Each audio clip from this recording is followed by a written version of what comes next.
Hey guys, update 1.15 is out, and it's not a bad update, and I think it's a good update. It's definitely not a bad one. So we've got this area. This is probably the season 6 area. We've got these people from the Orient that have come from their celestial kingdom, and hell apparently stole a bunch of their stuff, and so they want us to get it. So there's different ways of getting season points. You can get 350 season points a day. So there's different ways of getting season points. The easiest one is just to go get the pearls that they're talking about. I'll show you that. And they're worth 40 points each. You just kind of go through them and you put them on here. They do require a little bit of a grind. Yeah, I mean, if you're with your family, it's not that bad, but they're not easy. And then there's these other things that you can do. Let's see. Can't put those in there. So, okay, so the stolen pearls can go in here. So basically, if you want to finish the season, which I definitely recommend season probably first, you're going to want to go here. But then if you're kind of wanting to go for this guy's rewards, like if you're wanting to go for the staff, which I personally do not think the staff is that great, but if you're a mage and you're like, yeah, this is what I want to focus on, then maybe it's better to just go down his line. And if you're a archer, then you might want to go down this chick's line. And there are some benefits to this because there's no premium, okay, for these guys. The bigger thing is this guy, which does have premium. So the season is kind of your typical season. They got the thing they do every time. They give you the free mount if you pay. The beaver has extra inventory slots, kind of like the bear. So that's something to keep in mind. It's got extra world speed travel, more than the bear, and the wolf not quite as much as the armored horse, but definitely something significant. I wonder if the beaver's going to be able to beat the armored horse if it has the world traveler, because it's got the bigger bonuses. And we're also going to talk about the unique power of the beaver a little bit later on in this video. But so I'm just going to go through here. You can see there's a lot of purples on the bottom. This is kind of typical. It starts getting better. Some steel plates, which is really good for free-to-play players, getting lots of steel plates up there. Some marks in the free-to-play area. 5 of these warrior elixirs, pretty freaking amazing. And then again, a lot of purples down there. This chest has all dragon. You get a chest, you're guaranteed a dragon weapon, which is a pretty sweet deal, especially because they nerfed the fire dagger. I'll be talking about that here in a little bit. This makes this dragon dagger a lot more attractive. And then you've got these level 1 beavers in here. So you keep going. You get to the first legendary weapon. In my opinion, the legendary weapon needs a huge buff. It's got a DPS of 52, which for a melee weapon is pretty lame, and its skill is like basically 15% of 10% bonus. Like really bad. Maybe you add an extra 2 DPS. Not even really 1 DPS, so it's like a 53 DPS. That's not really a legendary weapon. I'm not sure what they were thinking there, but it's still a weapon. They did add legendary gear, which right now it does not change between the different classes. Any class can use it. It's called Scout's gear, and basically the way this gear works is not only does it have really good armor, like the best armor in the game, but the more you wear, the more bonuses you get. So you can see if you have one item, all your spells cooldown is increased. If you're wearing 2 pieces of the gear, then damage is reduced from stealth attacks. So again, none of these are really good, but that third one, duration of crowd control effects, is reduced by 35%. So if you get hit by a 3-second stun, you're only getting stunned for 2 seconds. That's a really big deal. I mean, that you think about like the shaman throwing up his skill that's just doing the shockwave. You get stunned, you're getting stunned only 2/3 as much as you normally would. It's giving you a lot more time to get out of there. which is a really sweet deal. And then you get the bonus 15% armor, the 15 plus armor, which is not nothing, especially because the armor is already so high. This will be good. I think it's going to look really weird watching like a tank with what looks like assassin armor. I feel like the artwork was kind of lazy personally, but oh well. I mean, it's still cool armor. So that was a little disappointing to me, and the sword's a little disappointing to me. Other than that, it's pretty decent. The class I want to talk about here in a little bit. The class seems pretty cool. So that's the season there. And then when you get into this legendary weapon, I again do not really feel like it's a legendary weapon. It's got almost 60 DPS, which is not bad, and then it decreases this class spell cooldown by 15%. I don't know. I mean, it's a good solid weapon. 60 DPS isn't bad, but definitely not a legendary weapon. I'm not sure what. Maybe legendary weapons in the celestial realm are just not as important. And then this Emperor's Bow, again, the DPS is not that great, and then it's got splash damage every third shot instead of every shot, like the 5-shot crossbow, which has a DPS of 51. So if you're going for splash damage, then you really probably just gonna use a 5-shot crossbow. So not sure why the legendary weapons are so weak this season, but there we go. The way to get these points, the way to get points with this chick is to come over here, get these soul vessels, and each one of them you kill different things. It's like a different way of doing quests. They are personal and they are timed. So and then you can get more of them, and then you go to those things, you get the vessels. So you'll see here it's like capture soul 250. You don't have to kill 250 things. It's like each thing you kill is worth like 10, so you got to kill like 25 troops. Here's the tomb boss. I forget. Oh, the tomb boss in the red zone was 3 points, 3 out of the 10.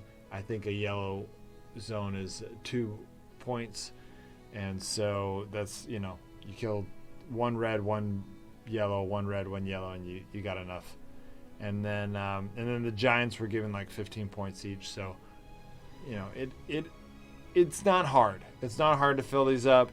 Then you do Odin's, which of course is where you get the real points, like in any update. But Odin's is also where you get rich, so go do it.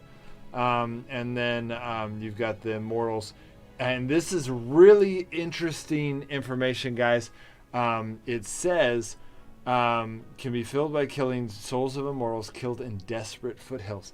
This is something that I think reveals something in the game that we were not, we had kind of been a little bit like aware of, but we didn't realize the devs were intending it.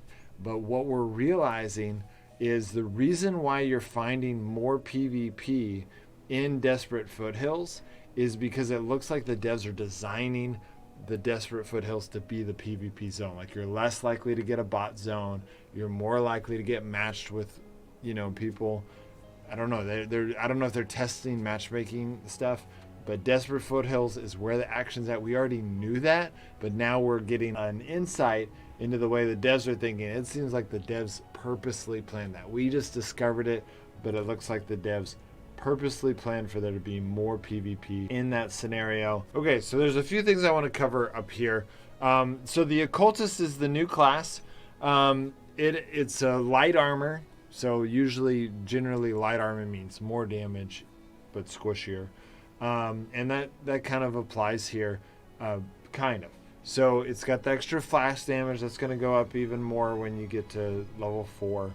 And it's got the 50 hit points, so that's no difference. You've got the light armor, which means you're going to take more damage.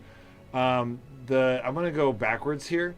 So when you take damage, for everything above 10%, your skills cooldown decreases by a fourth of a second. So if you lose, 50% of your or 40% of your health, your cooldowns are getting reduced by 10% or by 10 seconds. Outburst is kind of the main damage thing, just like it's a flask user, right? But you don't have the Alchemist, you don't have that extra range. You got to get up front, which is really risky, right? You're a light armor character that has to get up close to people to do damage. You're going to be squishy. But here's what's crazy. As you can stack up those damage, and then you can hit outburst, and it makes them explode. Like, look at this, up to 960% damage. It actually is going to go up even more. I think it goes up to, if I'm reading this correctly, it goes up to 1200% on the Occultist 4. And if it has the max stacks, it ignores 25% of the target's armor. And the explosion does 25% of that damage to everyone around it. So it's like this crazy explosion. You're going to come up, you're going to get those stacks. If you get those max stacks and hit that explode button, they're probably going to die, okay? It's going to be a massive explosion because if you think about it, let's see, here we go. We've got weapon damage 20.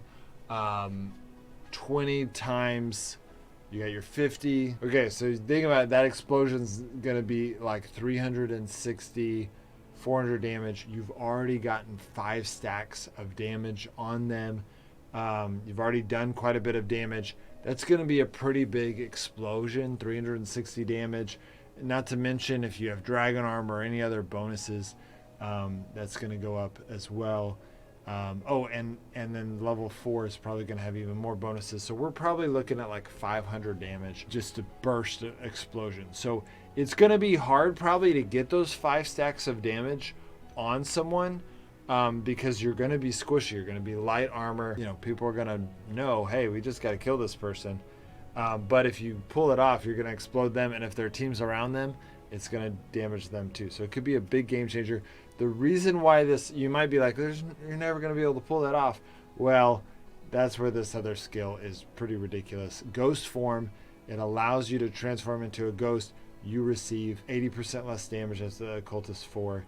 And it removes all crowd control effects. So I have a feeling you can do this. It's basically an extra dispel, which is really insane skill to have. So I think it's going to be a really powerful class. We'll see how it pans out.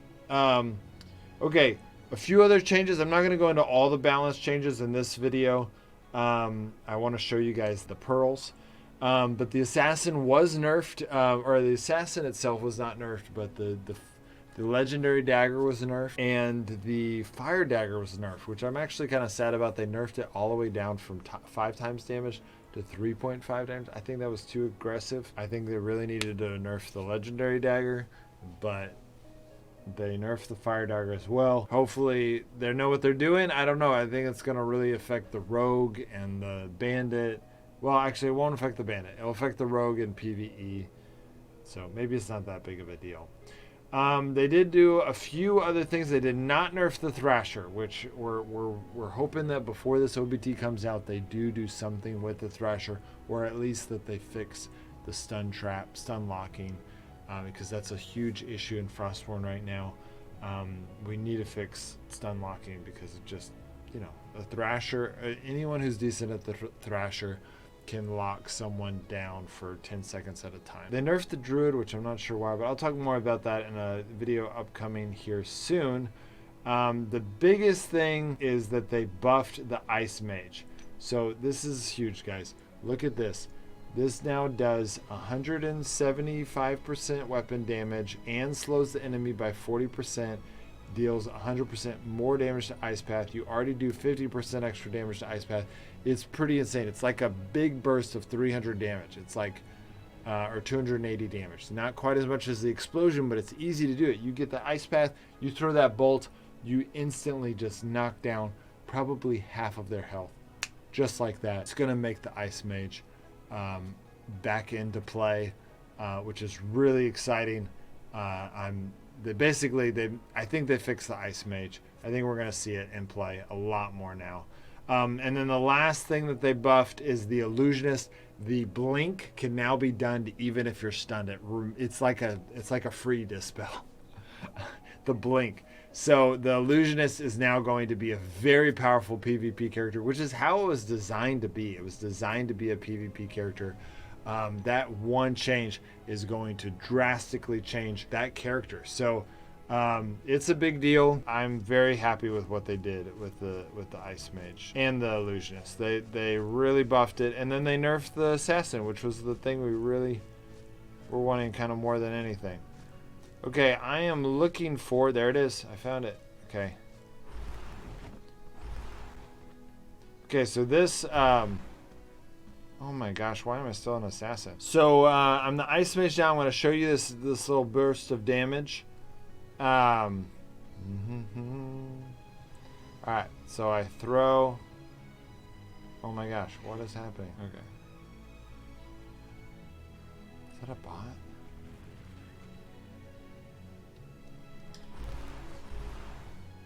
Ah, I got the bonus from the... Okay, so... Wait, I didn't stick him?